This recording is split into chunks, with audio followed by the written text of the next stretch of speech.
Dans cette partie, on va essayer de calculer le champ d'induction magnétique créé par un dipôle magnétique. Connaissant l'expression de potentiel vecteur A déterminée précédemment, on peut évaluer le champ magnétostatique B créé par un dipôle magnétique en un point M très éloigné de la spire en utilisant la relation B égale rotationnelle de A. En coordonnées sphériques, le potentiel vecteur A s'exprime par trois composantes AR, Aθ et A de phi associées respectivement au vecteur unitaire ER, Eθ et A de phi. Or, les résultats précédents ont montré que le potentiel vecteur A n'a que sa troisième composante suivant E phi qui est non nul, tel que le vecteur A égale à mi0m sur 4πr carré sinus θ E de phi égale aussi à A de phi fois le vecteur E de phi. Ce qui entraîne que AR égale à Aθ égale à 0 et A de phi égale mi0m sur 4πr carré sinus θ. Alors ça d'une part et d'autre part, comme le montre cette expression, le rotationnel de A décrit en coordonnées sphériques s'exprime par trois composantes selon ER, Eθ et E de phi. Comme AR égale à Aθ égale à 0, le champ magnétique B qui est égal à rotationnel de A se réduit à 1 sur R sinus θ, la dérivée par rapport à θ de A de phi sinus θ fois le vecteur ER, moins 1 sur R, la dérivée par rapport à R de la quantité R fois A de phi fois le vecteur Eθ.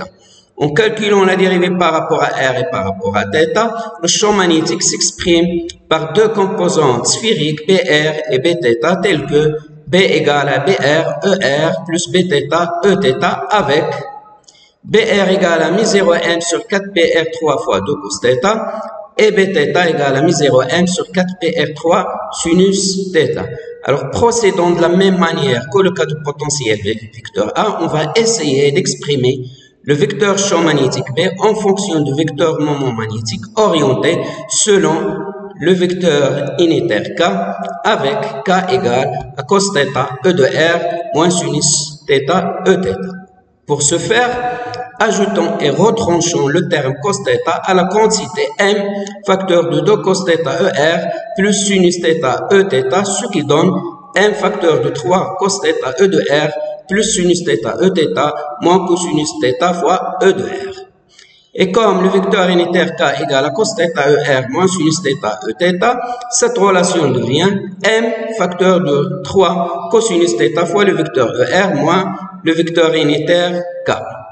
Alors encore M facteur de 3 vecteur unitaire K scalaire E de R moins le vecteur K avec cos θ qui est égal à K scalaire E de R. Et de fait que le vecteur moment magnétique s'écrit M égale à M fois K, alors cette relation devient 3 vecteurs moment scalaire E de R moins le vecteur R. En reportant cette expression dans la relation de champ magnétique, finalement, le champ magnétique B créé par un dipôle magnétique en un point M très éloigné de la spire a pour expression B égale à mi0 sur 4πr3, 3 vecteur moment scalaire vecteur R sur R carré fois le vecteur R moins vecteur moment avec vecteur unitaire E petit r égale à vecteur R sur R.